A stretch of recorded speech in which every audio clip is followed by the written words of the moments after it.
Good afternoon. आज का हमारा टॉपिक है adjustment of partnership firm. Previous lecture में हमने फॉर्मेट देखे थे final account of partnership firm के, जिसमें ट्रेडिंग अकाउंट, पीएनएल अकाउंट और बैलेंस शीट हमने देखा था। आज के लेक्चर में हम ये एडजस्टमेंट देखने वाले हैं। एडजस्टमेंट ये फाइनल अकाउंट का बहुत ही इंपॉर्टेंट पार्ट है, जो कि हमें मालूम होना चाहिए कि एडजस्टमेंट की ट्रीटमेंट हम किस तरह और कहाँ कहाँ ले सकते हैं। ठीक है, पहले हम इसकी मीनिंग जान लेते हैं कि what is mean by adjustment. किसे कहेंगे adjustment? Adjustments are those transactions which are not recorded in the books of account, which are forget to record in the books of account. Adjustment वो सारे transaction होते हैं जिसको हम books of account में लिखना भूल जाते हैं, या हम वो ट्रांजेक्शन को जो है वो लिखते नहीं है, किसी ना किसी कारण से वो ट्रांजेक्शन छूट जाते हैं। अब ऐसे ट्रांजेक्शन जो हो गए हैं, हमने अब बुक्स ऑफ अकाउंट भी क्लोज कर दिए हैं, तो अब हम वहाँ पे तो कुछ कट नहीं कर सकते, व्हाइटनर यूज नहीं कर सकते। फिर क्या कि ये ट्रांजेक्शन को छोड़ देना चाहिए? नहीं, आप जो है वो ट्रांजेक्शन को जो है फाइनल अकाउंट में डायरेक्ट आप एडजस्ट कर सकते हैं। ठीक है, फाइनल अकाउंट में हम 3 अकाउंट और स्टेटमेंट बनाते हैं, ट्रेडिंग अकाउंट, पीएनएल अकाउंट और बैलेंस शीट। तो आपको यहाँ पे वो जो है सारे के सारे अब ट्रांजेक्शन को एज ए एडजस्टमेंट ट्रीटमेंट उसका आपको लेना है। अब ट्रीटमेंट क्या लेना है? अब आपको एडजस्ट ये करना है कि उसको फाइनल अकाउंट में आपको या तो प्लस करना है किसी ना किसी अकाउंट स्टेटमेंट में, या उसमें से आपको माइनस करना है। तो वही ट्रांजेक्शन हम वन बाय वन ये सब समझने वाले हैं। ठीक है, ये सब ट्रांजेक्शन की मीनिंग समझेंगे और उसके बाद उसका ट्रीटमेंट देखेंगे। तो चलिए, सबसे पहले एडजस्टमेंट क्या है, एक एक करके सारे एडजस्टमेंट की मीनिंग और उसके ट्रीटमेंट हम देखने वाले हैं। सबसे पहला है क्लोजिंग स्टॉक। क्या होता है क्लोजिंग स्टॉक? साल के एंड में जो माल बच जाता है, बिकता नहीं, उसको बोला जाता है क्लोजिंग स्टॉक।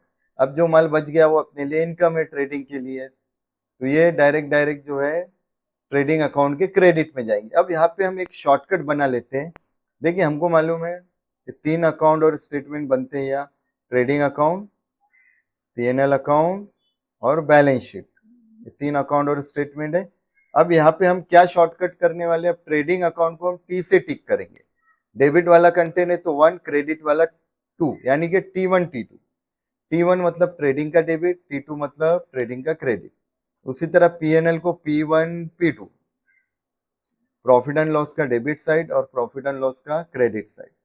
अब उसी तरह बैलेंस शीट, बैलेंस शीट में हमें दो चीजें देखने को मिलती है, लाइबिलिटीज और एसेट। लाइबिलिटीज वो सारा कर्जा है जो बिजनेसमैन ने बिजनेस के लिए लिया है, उन सारे कर्जे को, डेट्स को लाइबिलिटीज कहा जाता है। एसेट वो सारी प्रॉपर्टियां जिसे हम लॉन्ग टर्म बिजनेस के लिए खरीदते हैं, जिसकी मदद हम बिजनेस में लेते हैं, वो सारी प्रॉपर्टीज को हम एसेट कहते हैं, जिसे हम आगे चल के कैश में कन्वर्ट कर सकते हैं। वो सब जो है हमारे बिजनेस के लिए एसेट है। तो बैलेंस शीट में हमें लाइबिलिटी और एसेट देखने को मिलती है, तो लाइबिलिटी को हम एल टिक करेंगे और एसेट को ए टिक करेंगे। तो इस तरह ये फाइनल अकाउंट को हमने शॉर्टकट में टिक करने का आसान तरीका यहाँ देखा है।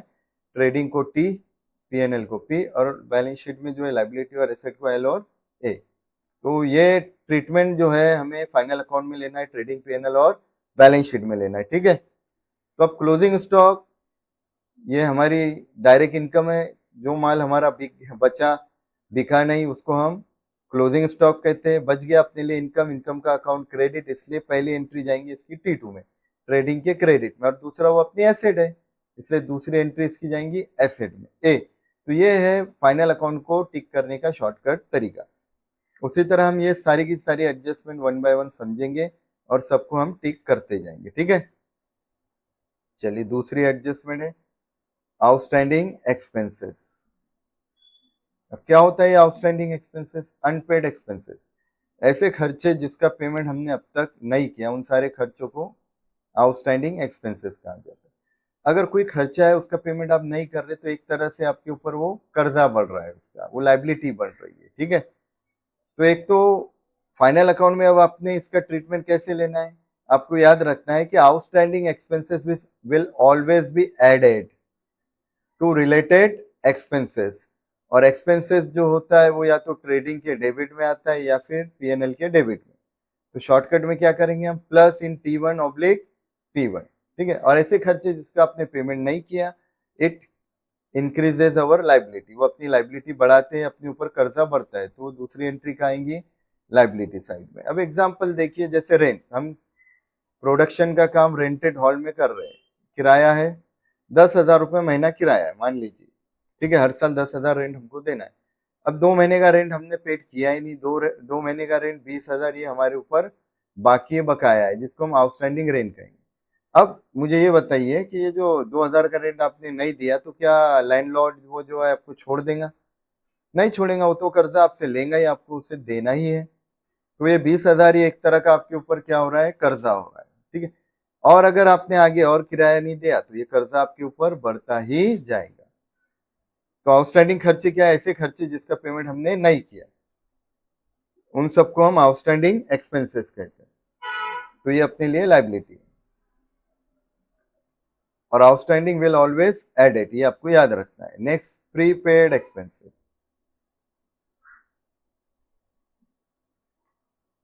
प्रीपेड एक्सपेंसेस ऐसे खर्चे जो इस साल के नहीं थे, इसको एडवांस एक्सपेंसेस भी कहा जाता है, ठीक है। एडवांस एक्सपेंसेस ऐसे खर्चे जो इस साल के नहीं थे, नेक्स्ट ईयर के थे, लेकिन उसका पेमेंट आप एडवांस में इसी साल कर दे रहे हैं, इन खर्चों को हम प्रीपेड खर्चे कहेंगे, ठीक है, एडवांस खर्चे। अब याद रखिए आपको, outstanding expenses will added and prepaid expenses will always deducted. अब क्यों? क्योंकि वो खर्चा इस साल का नहीं है।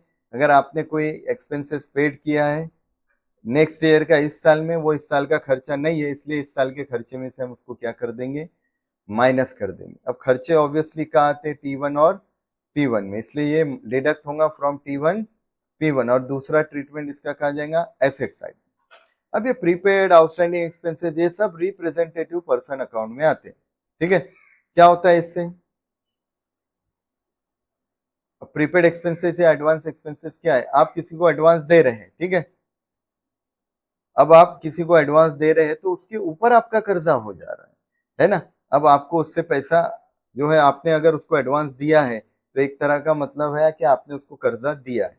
आप कर्जा लेते हैं तो लाइबिलिटी है, लेकिन अगर कर्जा दे रहे हैं तो एसेट कहलाती है, तो इसलिए इसकी दूसरी ट्रीटमेंट एसेट में आती है। चलिए next, income received in advance.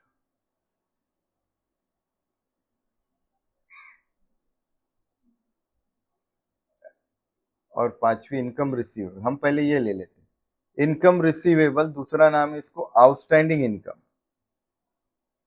Oblique income earn but not received, income receivable. क्या होता है, ऐसी इनकम जो अर्न तो हुई है लेकिन उसका पैसा हमें अब तक नहीं मिला है, तो इस इनकम को हम आउटस्टैंडिंग इनकम कहेंगे। तो अब ऊपर देखिए, आउटस्टैंडिंग खर्चे थे, अब यह आउटस्टैंडिंग इनकम है। Outstanding will always added, outstanding क्या करेंगे, हम हमेशा ऐड करेंगे। अगर खर्चे से रिलेटेड एडजस्टमेंट है तो खर्चे में ऐड होगा, और अगर इनकम से रिलेटेड एडजस्टमेंट है तो फिर इनकम में ऐड होगी।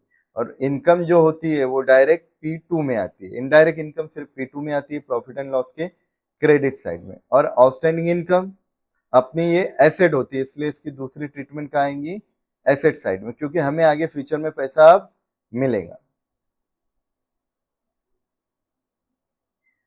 अब यहाँ खर्चे से रिलेटेड एडजस्टमेंट है तो खर्चे में प्लस माइनस होगा, और अगर इनकम से रिलेटेड एडजस्टमेंट है तो उसे हम इनकम में प्लस माइनस करेंगे, ठीक है। चलिए नेक्स्ट, नंबर 5, एडवांस इनकम, जिसको दूसरा नाम है प्री रिसीव्ड इनकम। ऐसी इनकम जो इस साल की नहीं थी, नेक्स्ट ईयर की थी, लेकिन हमको एडवांस में मिल रही है, क्योंकि वो इस साल की इनकम नहीं है, इसलिए हम इसको क्या करेंगे, इनकम में से माइनस करेंगे। और इनकम जो है वो P2 में आती है, प्रॉफिट और लॉस के क्रेडिट में, इसलिए ये P2 में से क्या होगा, माइनस होगा। और दूसरा ये हमारे लिए लाइबिलिटी। अब लाइबिलिटी कैसे है, एक तो वो इस साल की इनकम नहीं है इसलिए इनकम में से माइनस कर देंगे। नेक्स्ट ये लाइबिलिटी कैसे है, अगर कोई हमको एडवांस में कोई इनकम, अगर हमको कोई एडवांस दे रहा है ना, तो एक तरह का हमारे ऊपर वो क्या हो रहा है, कर्जा हो रहा है, एक तरह का वो हमको कर्जा दे रहा है, ठीक है। अगर वो उसका बेनिफिट उसको नहीं मिला जिस काम के लिए वो पैसा दे रहा है, तो हमें वो पैसा उसको लौटाना पड़ेगा, और हमें पैसा काय का लौटाना पड़ता है, कर्जे का, तो वो कर्जा होता है हमारे ऊपर। तो एडवांस इनकम ये हमारे लिए क्या है, कर्जा है। फॉर एग्जाम्पल सैलरी है ना, हमारा एम्प्लॉयर है, उसने क्या किया है, हमको, हमने उससे एडवांस में जो है सैलरी ले ली, ठीक है। मान लीजिए कि हमने जो है काम किया 1 अप्रैल से 31 मार्च तक। अब फरवरी और मार्च में, मार्च के पेमेंट के साथ अब हमें, हमारे घर में शादी थी, हमने 6 महीने की सैलरी नेक्स्ट ईयर के एडवांस में उठा ली। तो उसने हमको फरवरी की सैलरी तो दी, लेकिन आगे की 6 महीने की सैलरी भी एडवांस में दे दी। ठीक है, तो अब हमें सैलरी मिली, वो हमारी तो इनकम हो गई। ठीक है, या कोई भी इनकम ले लीजिए, सैलरी, कमीशन, रेंट। ठीक है, अब लेकिन अगर हमने आगे 6 साल 6 महीने उसको अगर सर्विस नहीं दी या काम छोड़ दिया, तो हमको उसका पैसा लौटाना पड़ेगा। तो अपने ऊपर ये एक तरह की लाइबिलिटी होती है। ठीक है, अगर हमको किसी ने कमीशन दिया किसी काम के लिए, अब हमारे लिए वो इनकम हो गई। ठीक है, लेकिन एडवांस में अगर वो दे रहा है पैसा नेक्स्ट ईयर का, इस साल का तो काम का उसने दे दिया, लेकिन कोई ऐसा काम है जो हम नेक्स्ट ईयर करने वाले थे, उसका भी एडवांस दे रहा है और अगले साल हमने उसका काम किया ही नहीं, तो हमको वो पैसा उसे लौटाना पड़ेगा। इसलिए ये हमारे लिए कर्जा होता है। तो ये हमारी 5वीं एडजस्टमेंट थी। ठीक है, चलिए नेक्स्ट एडजस्टमेंट, बैड डेट्स। ये बहुत ही इंपॉर्टेंट एडजस्टमेंट है। क्या होता है बैड डेट, पहले समझ लेते हैं। बैड डेट का मतलब होता है अनरिकवरेबल अमाउंट फ्रॉम डेटर। वो कर्जा जो हमारा डेटर के ऊपर था, कस्टमर पे था, लेकिन कस्टमर ने वो पैसा हमारा डुबा दिए, तो इसको बोला जाता है बैड डेट। ठीक है, अब पैसे डूबना ये हमारे लिए लॉस है, और लॉस का आएगा ये इनडायरेक्ट खर्चा, इसलिए लॉस आएगा P1 में। अब कौन हमारा पैसा डुबाता है, हमारे पैसे डेटर डुबाते हैं। डेटर डुबाएंगे तो ये डेटर हमारे कम हो जाएंगे, इसलिए ये डेटर में से माइनस हो जाएगा। और डेटर ये कहाँ आते हैं, एसेट में। तो पहली तो एंट्री इसकी P1 में आएंगी, और दूसरी एंट्री आएंगी इसकी एसेट में से माइनस होंगी। ठीक है, P1 और एसेट माइनस। और एसेट में भी कौन सी एसेट में से माइनस होगा, ये माइनस होगा डेटर में से। ठीक है, अगर लोग हमारे पैसे डुबाएंगे तो हमारे डेटर अब कम हो जाएंगे, हमको कम पैसे अब आगे मिलेंगे। तो ये बैड डेट और आरडीडी की जो एडजस्टमेंट होती है, ये डेटर से रिलेटेड होती है और डेटर में से माइनस होती है। नेक्स्ट है प्रोविजन फॉर डाउटफुल डेट। इसको शॉर्टकट में याद रखना है आपको, RDD, reserve for doubtful debt. अब क्या होता है ये रिजर्व फॉर डाउटफुल डेट? देखिए, बिजनेस में हमें 2 तरह के लेन देन करने पड़ते हैं, एक कैश में और एक क्रेडिट में। ठीक है, अब अगर क्रेडिट में आप लेन देन कर रहे हैं, लोगों को उधारी में माल बेच रहे हैं, ठीक है, तो इसमें ये पॉसिबिलिटी है कि कुछ लोग हमारा पैसा डुबा दे फ्यूचर में, है ना। और अगर पूरे लोग पैसा डुबा देंगे, हमारा बिजनेस तो बंद हो जाएगा, ठप हो जाएगा।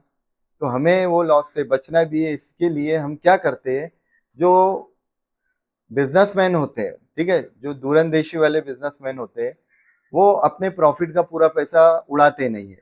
ठीक है, वो कंपनी में अलग अलग फंड बनाते हैं, रिजर्व बनाते हैं। ठीक है, अलग अलग फंड बनाते हैं, और वो फंड में जो है वो पैसा डालते हैं। तो ये एक और फंड स्पेशल बनाया जाता है, जिसको रिजर्व फॉर डाउटफुल डेट बोला जाता है। अभी किस तरह का फंड होता है कि कल चल के अगर कोई डेटर है, उन्होंने हमारे पैसे डुबा भी दिए, तो वो लॉस हम ये फंड में से क्या करें, रिकवर करें। इसलिए ये फंड मेंटेन किया जाता है। अब ये फंड में जो है हमें हर साल कुछ ना कुछ पैसा प्रॉफिट का ही डालना होता है। पार्टनर वो पैसा जो है, पार्टनरशिप फर्म रहे या कोई भी बिजनेस रहे, वो हमेशा आरडीडी, ये रिजर्व फॉर डाउटफुल डेट का फंड मेंटेन करती है, ताकि हम लोग अगर हमारा पैसा डुबाए तो हमारे ऊपर, हमारे बिजनेस पे उसका बुरा असर ना पड़े।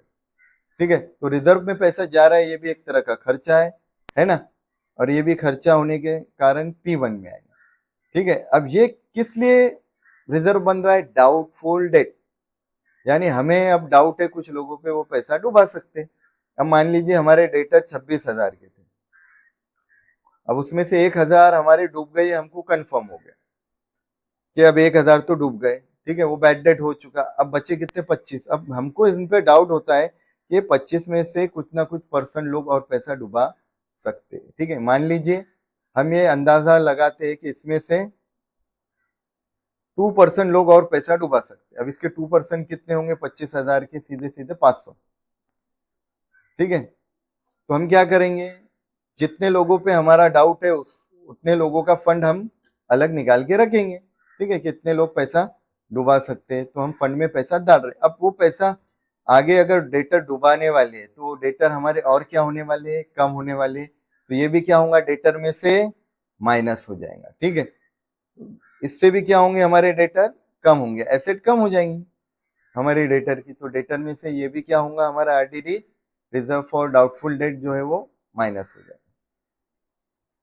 Next, reserve for discount on debtor, ठीक है, reserve for discount on debtor क्या होता है ये, reserve for discount on debtor.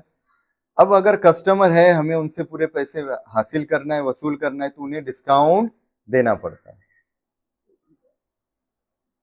अगर हम उनको ये कहेंगे कि आप अगर अभी पैसे दे दो तो हम आपको डिस्काउंट देंगे, तो हो सकता है वो डिस्काउंट के लिए हमें थोड़ा जल्दी पेमेंट कर दे।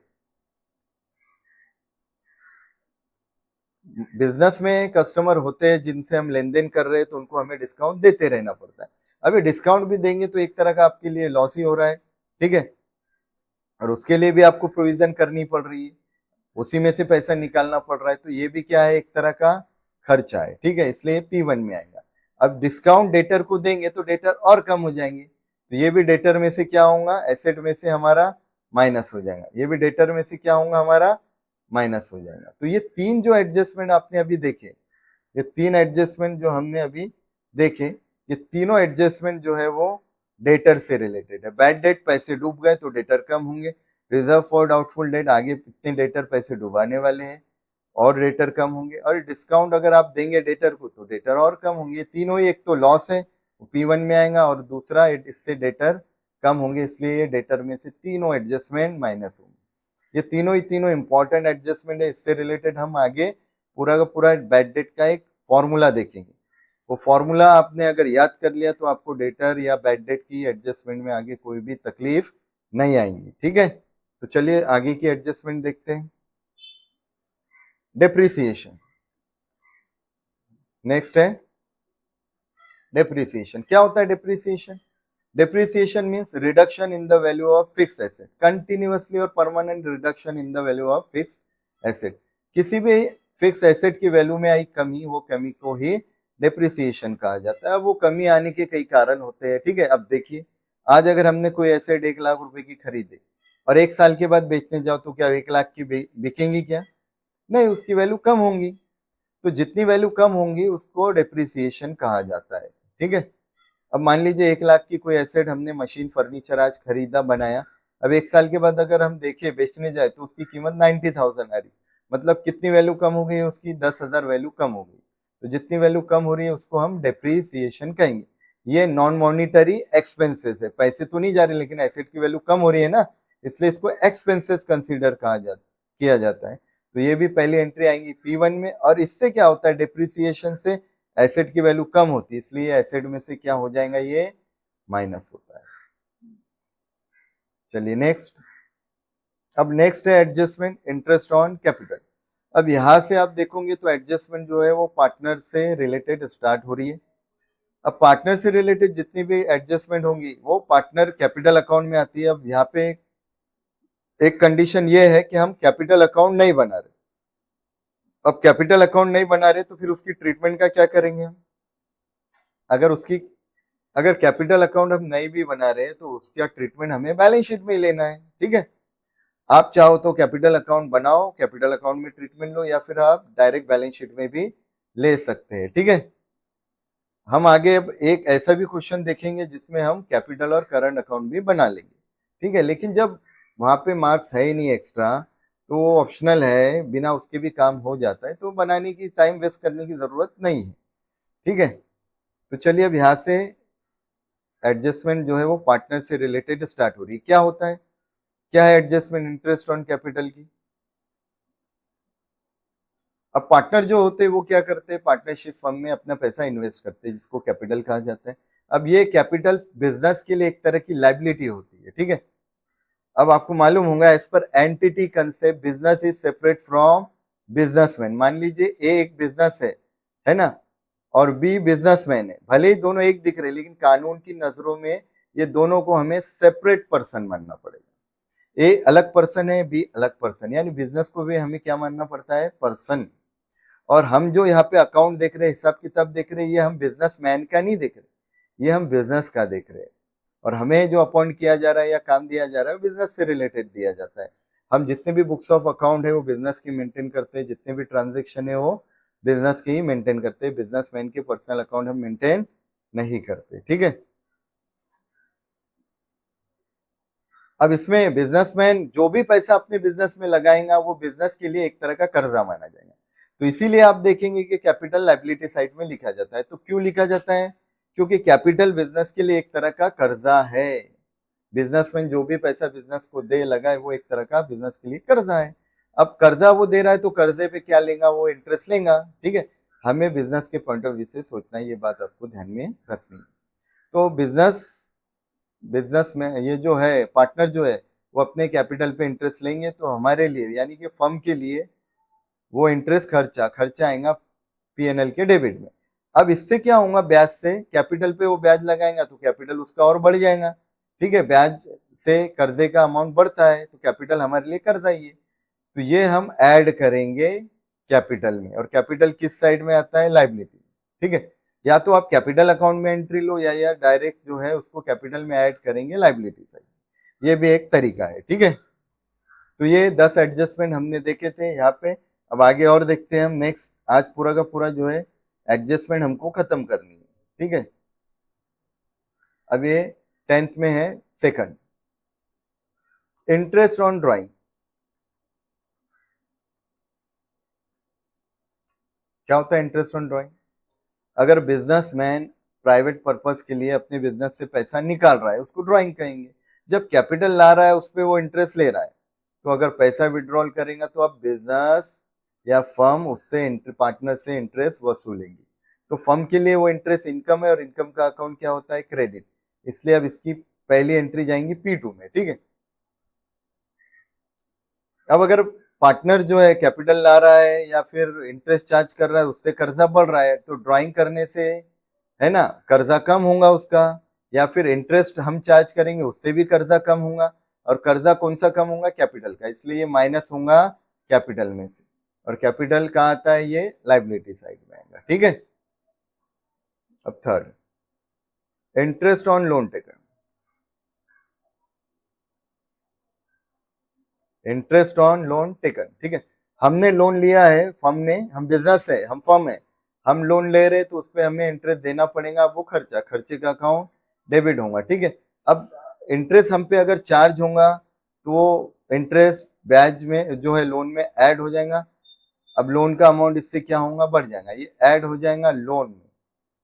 और लोन किस साइड आता है? लायबिलिटी साइड में, क्योंकि लोन हमें ब्याज के साथ चुकाना पड़ेगा। ठीक है, इसलिए ये दूसरी एंट्री हम क्या करेंगे? इसको लोन में ऐड कर देंगे।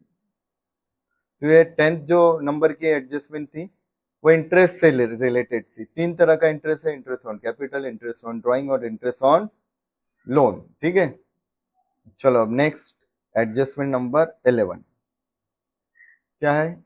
इसमें पहला है, नहीं, इंटरेस्ट ऑन इन्वेस्टमेंट। ठीक है, interest on investment and loan given. अगर हम किसी को लोन दे रहे या हम पैसा कहीं इन्वेस्ट कर रहे तो ऑब्वियसली उस पर हमें इंटरेस्ट मिलेगा तो अपने लिए वो इनकम का अकाउंट क्रेडिट, और इनकम का आएंगी प्रॉफिट और लॉस के क्रेडिट में, जिसको शॉर्टकट में हम क्या टिक करेंगे? P2। ठीक है, और दूसरा इंटरेस्ट जो होता है, जिस चीज का इंटरेस्ट है उसमें ऐड होगा। लोन का इंटरेस्ट लोन में ऐड होगा, इन्वेस्टमेंट का इन्वेस्टमेंट में ऐड होगा। ऐड टू इन्वेस्टमेंट, और इन्वेस्टमेंट ये कहाँ रहता है? Asset side. ठीक है, अब 12th का नंबर 1 क्या है? Insured goods destroyed by fire. चलो देखते हैं, नेक्स्ट एडजस्टमेंट है ensure goods destroyed by fire. ठीक है, क्या मतलब है इसका? फायर और थेफ्ट, आग के कारण जो है हमारे गुड्स जो है वो जल रहे हैं या चोरी हो जा रहे हैं। अब लेकिन वो गुड्स जल रहे हैं, चोरी हो रहे हैं, जिसका हमने इंश्योरेंस कराया था। ऑब्वियसली जब हम इंश्योरेंस कंपनी से इंश्योरेंस कराएंगे तो हमें इंश्योरेंस का पैसा मिलेगा। ठीक है, तो पहला तो गुड्स जल रहे हैं, हमारे ट्रेडिंग से गुड्स जा रहे हैं T2। ठीक है, मान लीजिए 10,000 के गुड्स जले और 8,000 जो है हमारा इंश्योरेंस कंपनी ने क्लेम एक्सेप्ट कर लिया।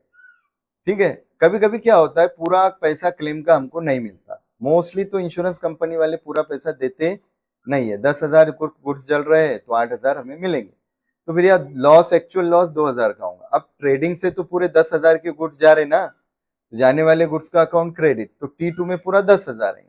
और एक्चुअल लॉस कितना हो रहा है? अब 10,000 तो लॉस नहीं है, एक्चुअल लॉस 2,000 है, लॉस तो है ना, लेकिन तो लॉस का आएगा वो P1। अब 8,000 हमारे क्लेम एक्सेप्ट हो रहा है, तो हमें अब पैसा मिलेगा 8,000 का इंश्योरेंस कंपनी से, तो वो एंट्री आएंगी एसेट साइड। ये इकलौती ऐसी एडजस्टमेंट है जिसकी 3 एंट्रीज होती है, अदरवाइज हर एडजस्टमेंट की सिर्फ 2 ही एंट्री होती है, ये याद रखना है।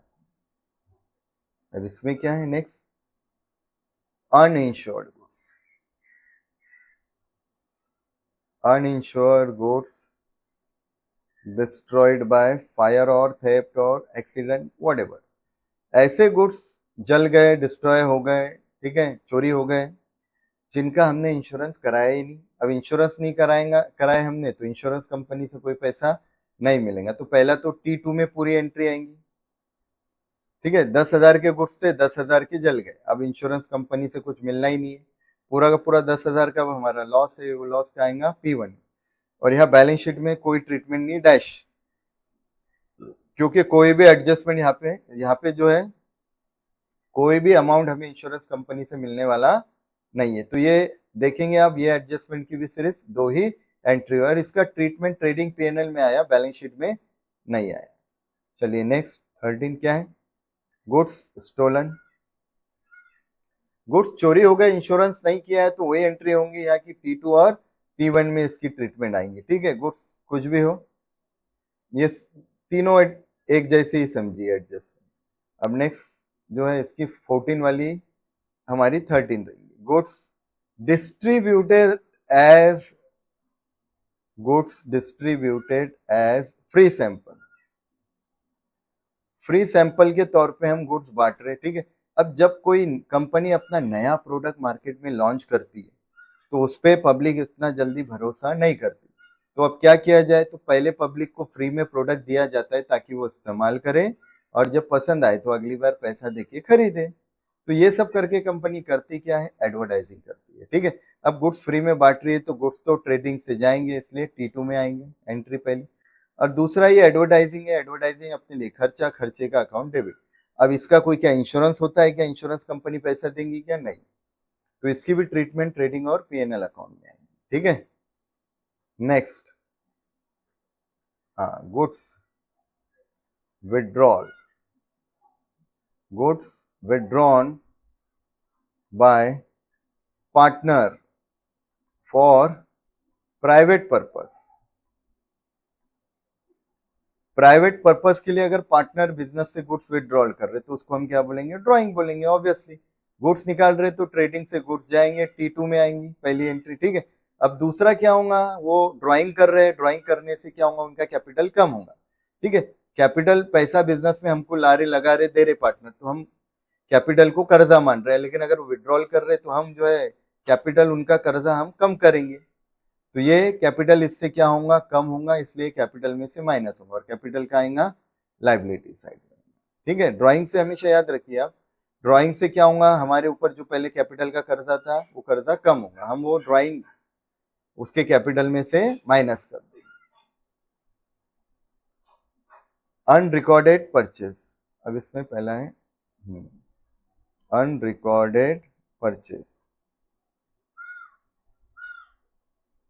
ठीक है। साल के एंड में क्या होता है, कुछ गुड्स हम खरीदते लेकिन रिकॉर्ड करना भूल जाते हैं। अब याद आया आपको, ठीक है, 30 मार्च को 31 मार्च को अपने 1,10,000 20,000 50,000 कितने की भी गुड्स खरीदे, लेकिन आप वो लिखना भूल गए थे। अब मान लीजिए अब तक आपने परचेज बुक मेंटेन किए, उसमें एंट्री किए, सब बराबर रहा, अब परचेज दिख रहा है उसमें 4 लाख का, लेकिन आपको याद आया कि 30 तारीख या 31 तारीख को आपने 50,000 का माल और खरीदा था, उसका बिल भी दिख रहा है, लेकिन वो एंट्री आप करे नहीं, और परचेज बुक आपने क्लोज कर दिए, सारी books of account, trial balance सब क्लोज हो गया, अकाउंट बंद है। अब क्या आप इसको छोड़ देंगे, अब परचेज कर रहे, ये खर्चा है ना, अगर आपने ये खर्चा नहीं बताया तो प्रॉफिट ज्यादा दिखेगा, आपको ज्यादा टैक्स देना पड़ेगा, तो आप जो है अब इसको एडजस्ट करेंगे, क्या करेंगे, अब आपको फाइनल अकाउंट में एडजस्टमेंट करना है, ठीक है। अब आप फाइनल अकाउंट में क्या करेंगे, ये जो परचेस है ट्रेडिंग अकाउंट में आप लेते हैं, तो इनर में 4 लाख लेंगे, और उसमें ये अनरिकॉर्डेड परचेस हम क्या करेंगे, ऐड करेंगे, तो अनरिकॉर्डेड परचेस से ऐड होगा T1 में। और दूसरा, अब हम किससे माल खरीदते हैं, उधारी में हम क्रेडिटर से माल खरीदते हैं, ठीक है। परचेज बढ़ जाएगा तो हमारे क्रेडिटर भी बढ़ जाएंगे, ये क्रेडिटर में ऐड होगा। और क्रेडिटर्स ये किस साइड में रहते हैं, लाइबिलिटी साइड में, ठीक है। ठीक है, पहले क्रेडिटर थे आपके 1 लाख के, आपने 1 लाख का माल उधारी में उनसे खरीद लिया, अब 50 का और खरीदे थे, उनको ने 50 का दिए, तो आपके क्रेडिटर अब 1,50,000 के हो गए। ठीक है, वो तो याद रखेंगे ना, आप भूल गए, आपने रिकॉर्ड नहीं किया, उनको तो मालूम है, तो आपको भी वो रिकॉर्ड करना ही है। अब उसके बाद है नेक्स्ट अनरिकॉर्डेड सेल। ठीक है, साल के एंड में कुछ माल आपने बेचा लेकिन आप लिखना भूल गए, वो इनकम आपको रिकॉर्ड करनी है। Sale is an income, purchase is an expenses and sale is an direct income, और इनकम का अकाउंट क्रेडिट होता है, ये डायरेक्ट इनकम इसलिए T2 में आती है। ठीक है, दो ही तरह की डायरेक्ट इनकम है जो हमने प्रीवियस लेक्चर में सब फॉर्मूले डिटेल में देख चुके, फॉर्मेट देख चुके, कंटेंट देख चुके हैं। ठीक है, तो T2 में आएगा। और दूसरा क्या होगा इससे, अगर उधारी में माल हम अब बेच रहे, किसको माल बेचते हैं हम, कस्टमर को, कस्टमर हमारे डेटर से, तो ये डेटर में ऐड होगा, और डेटर का आएगा एसेट साइड में। ठीक है, ये हो गया अनरिकॉर्डेड परचेस और अनरिकॉर्डेड सेल। अब नेक्स्ट 16 में पहला capital expenditure included in revenue expenditure. ठीक है, दो तरह के खर्चे और इनकम होते हैं, एक कैपिटल और एक रेवेन्यू। कैपिटल एक्सपेंडिचर वो एक्सपेंडिचर होते हैं जो फिक्स एसेट से खरीदने से रिलेटेड होता है। ठीक है, और रेवेन्यू एक्सपेंडिचर वो एक्सपेंडिचर है जो आपके डेली रूटीन के खर्चे हैं, जिसको आपको अगर बिजनेस चलाना है तो बिजनेस चलाने से रिलेटेड, ऑपरेशन से रिलेटेड जो है ये खर्चे होते हैं। ठीक है, अब कैपिटल एक्सपेंडिचर है वो रेवेन्यू एक्सपेंडिचर में इंक्लूड है। ठीक है, तो हमें अब उसको रेवेन्यू एक्सपेंडिचर में से माइनस करना पड़ेगा। रेवेन्यू एक्सपेंडिचर जो है वो सब P1 में आते हैं, यानी ये P1 में से क्या हो जाएगा, माइनस होगा। और दूसरा कैपिटल एक्सपेंडिचर मतलब related to purchase of fix asset, तो फिक्स एसेट में ऐड होगा, यानी बैलेंस शीट में क्या ऐड करेंगे हम उसको, एसेट साइड। तो ये देखिए क्या लिखा है, deduct from particular revenue expenses on debit side of trading oblique profit and loss account. ठीक है, रेवेन्यू एक्सपेंडिचर ज्यादातर जो है आपको इनडायरेक्ट वाले ही दिखेंगे, डायरेक्ट वाला अगर कोई होता है तो वो ट्रेडिंग में आएगा। ठीक है, डिडक्ट T1 P1, और दूसरा जो है ये ऐड होगा particular asset in balance sheet में। नेक्स्ट नंबर 2, अब इसका उल्टा, revenue expenditure included in capital expenditure.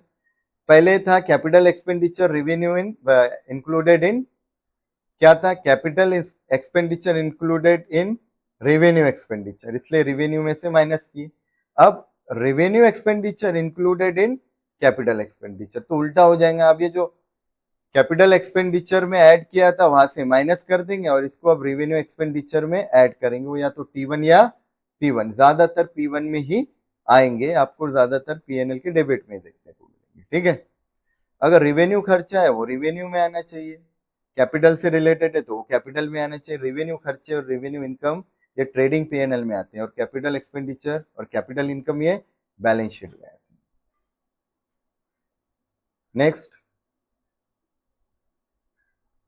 17, इसका 18, बिल रिसीवेबल डिसऑनर। ठीक है, बिल रिसीवेबल देखिए अपने लिए एसेट है, लेकिन डिसऑनर का मतलब क्या होता है ये समझ लीजिए। बिल रिसीवेबल डिसऑनर, जब ड्रॉवी समय पे बिल का पेमेंट नहीं करता है उसको बिल डिसऑनर बोला जाता है। अगर हमें वो बिल का पेमेंट नहीं मिल रहा तो वो बिल डिसऑनर हो गया। ठीक है, अब बिल रिसीवेबल को हम क्या मानते हैं, एसेट।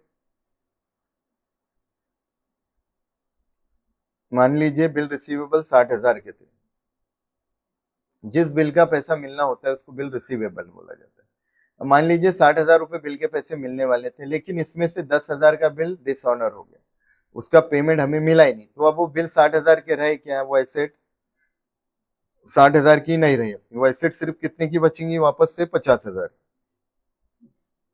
इसको एक चेक के एग्जाम्पल से समझिए। मान लीजिए किसी ने आपको चेक दे दिया है ना, 60,000 का चेक दिया, तो आपका बैंक बैलेंस आपने क्या किया, पहले 40 था, 60 का या 10 का चेक दिए, तो 10 का चेक आपने बैंक में दिया, और आपने अब अपनी बुक में बैंक बैलेंस 50,000 बता दिए, लेकिन वो चेक बाउंस हो गया। अब चेक बाउंस हो गया तो आपके बैंक खाते में तो पैसे आएंगे नहीं, वो 40 का 40 ही बैलेंस रहेगा। बाउंस होने के बाद अब आपको क्या करना पड़ेगा, ठीक है, ये बैंक बैलेंस में से वो 10,000 क्या करने पड़ेंगे, माइनस करने पड़ेंगे, तो आपकी अब वो एसेट वापस से 40,000 ही हो जाएंगे। तो उसी तरह बिल है, बिल रिसीवेबल को भी एसेट ही माना जाता है क्योंकि वो बिल का पैसा आपको मिलने वाला होता है। ठीक है, बिल को आप 4 तरीके से यूज कर सकते हैं। बिल ऑफ एक्सचेंज में जो है हम डिटेल में देखे हैं, या फिर बिल ऑफ एक्सचेंज में इसको डिटेल में पढ़ना है हमें, ऐसा समझिए। अब वो 10,000 का बिल बाउंस ही हो गया, तो अब 60 के तो बिल रिसीवेबल रहने वाले नहीं, वो 50,000 की एसेट रहेंगी, 10,000 उसमें से माइनस कर देंगे हम। ठीक है, बिल रिसीवेबल डिसऑनर है तो इससे क्या होने वाला है। ठीक है, अब किसने हमको बिल दिया था, डेटर, कस्टमर। मान लीजिए डेटर हमारे 60,000 के थे, एक ने हमको चेक या बिल दे दिया 10,000 का, तो अब हम क्या मानेंगे कि डेटर हमारे अब कितने के हो गए, वापस से 50,000 के हो गए। हमने 10 माइनस कर दिया, उसने बिल दिया, तो अब बिल बाउंस हो गया, चेक नहीं मिला आपको, बाउंस हो गया, तो आप वापस से डेटर इसमें बढ़ा देंगे ना, तो इससे डेटर बढ़ जाएंगे। तो इसमें क्या होगा, ये ऐसी एडजस्टमेंट है बिल रिसीवेबल डिसऑनर की जिसकी दोनों ही ट्रीटमेंट बैलेंस शीट में आएंगी, एक एसेट बढ़ेंगी तो दूसरी कम हो जाएंगी। अब वापस से हम डेटर बढ़ा देंगे, और डेटर ये कहा आता है एसेट में, तो डेटर बढ़ जाएगा, और बिल रिसीवेबल में से क्या करेंगे, इसको हम माइनस करेंगे, और बिल रिसीवेबल भी एसेट में आता है। तो ये वो एडजस्टमेंट है जिसकी ट्रीटमेंट दोनों ही एसेट में आ रही है। ठीक है, एक एसेट बढ़ रही है तो दूसरी एसेट कम हो रही है। ठीक है, तो ये था बिल रिसीवेबल डिसऑनर। उसी तरह होता है बिल्स पेबल डिसऑनर, वो बिल जिसका हमें पेमेंट करना होता है उसको बिल्स पेबल बोला जाता है। अब हमारा बिल्स पेबल जो थी हमारी लाइबिलिटी थी, है ना। मान लीजिए बिल्स पेबल 30,000 के थे हमारे, जिसमें से 10,000 का पेमेंट जब करना था हमने किए नहीं, उसकी ड्यू डेट पे वो डिसऑनर कर दी, तो अब हमारी लाइबिलिटी 30 की नहीं बचेंगी, ड्यू डेट पे हमारी लाइबिलिटी 20 की बचेगी।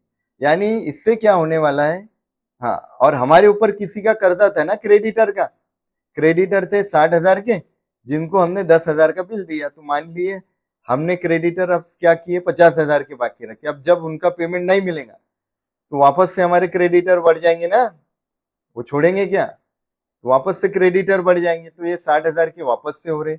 यानी ये बिल्स पेबल डिसऑनर से क्या हो रहा है, एक लाइबिलिटी बढ़ रही है तो दूसरी कम हो रही है। ठीक है, तो इसका ट्रीटमेंट आप क्या लेंगे, तो यहाँ पे देखिए मैं यहाँ पे लिखता हूँ 18 नंबर बिल्स पेबल डिसऑनर की ट्रीटमेंट। ये इसी साइड इसी तरह होगा, इससे क्या होगा, एक लाइबिलिटी कम होंगी, कौन सी, बिल्स पेबल की, और एक लाइबिलिटी बढ़ेगी, कौन सी, क्रेडिटर की। तो ये एक लाइबिलिटी में से माइनस हो रहा तो दूसरी लाइबिलिटी में ये प्लस हो रहा है। तो ये था बिल्स पेबल डिसऑनर की ट्रीटमेंट। और लास्ट है अब deferred expenditure for advertisement paid for 5 year. ठीक है, ऐसे खर्चे जिनका बेनिफिट हमें आगे कई सालों तक मिलता है, उन सारे खर्चों को डेफर्ड एक्सपेंडिचर बोला जाता है। जैसे हम एडवर्टाइजिंग का लमसम अमाउंट पेड कर दे रहे हैं, 5 साल के लिए हमने जो है बुक कर दी, एक बंदे को बोला कि 5 साल के लिए हमारी एडवर्टाइजिंग करो, और हमने उसको 5 साल का 5,000 रुपए दे दी। अब क्योंकि फाइनल अकाउंट में हम 1 साल का ही खर्चा और 1 साल की इनकम पकड़ते, अब वो 4 साल का जो आपने एडवांस में दिया वो तो इस साल का नहीं है, उसको हम प्रीपेड मानेंगे। क्या मानेंगे, उसको हम प्रीपेड। ठीक है, वो खर्चे जो इस साल के नहीं है, नेक्स्ट ईयर के, लेकिन आप एडवांस में पेड कर रहे हैं, उन सारे खर्चों को प्रीपेड एक्सपेंसेस माना जाएगा। और प्रीपेड एक्सपेंसेस क्या होंगे, ये माइनस होते हैं P1 में से, या तो P1 या T1 में से माइनस होंगे, और दूसरी एंट्री इसकी प्रीपेड एक्सपेंसेस की एसेट में, सेम जो हमने प्रीवियस इसमें प्रीपेड इसमें देखे थे, देखिए प्रीपेड की सेम वैसा ही ट्रीटमेंट हमको यहाँ पर भी लेना है। Advertisement expenses related to current year debited to profit and loss account. ठीक है, और दूसरा प्रीपेड एक्सपेंसेस वो कहाँ आएगा, एसेट साइड में आएगा। ठीक है, तो डियर स्टूडेंट ये थी सारी एडजस्टमेंट, टोटल यहाँ पे हमने 20 एडजस्टमेंट देखी है, इसकी मीनिंग भी समझी, और इसका ट्रीटमेंट फाइनल अकाउंट में कहाँ कहाँ आएगा, ट्रेडिंग P&L में कहाँ प्लस माइनस होंगी, और बैलेंस शीट में कहाँ प्लस और माइनस होंगी, ये सारी ट्रीटमेंट हमने देखी। उम्मीद है आपको ये सारी एडजस्टमेंट जो है वो समझ में आई होंगी। अगर किसी एडजस्टमेंट में अभी भी आपको डाउट्स है या कोई एडजस्टमेंट समझ में नहीं आ रही, तो नीचे कमेंट बॉक्स में आप जरूर लिखें। ठीक है, हम आपके प्रॉब्लम बिल्कुल सॉल्व करेंगे। और आप चाहते हैं कि इसी तरह के लेक्चर आपको सारे जो है प्रॉब्लम सॉल्व करके मिले, पूरे जो है इसकी सीरीज आपको मिले, तो चैनल इस वीडियो को लाइक शेयर कीजिए, और चैनल को जरूर सब्सक्राइब कीजिए, और बेल आइकन भी जो है वो प्रेस कीजिए, ताकि सारे लेटेस्ट वीडियो अपलोडेड वीडियो की जानकारी आपको मिलती रहे। ठीक है, थैंक यू।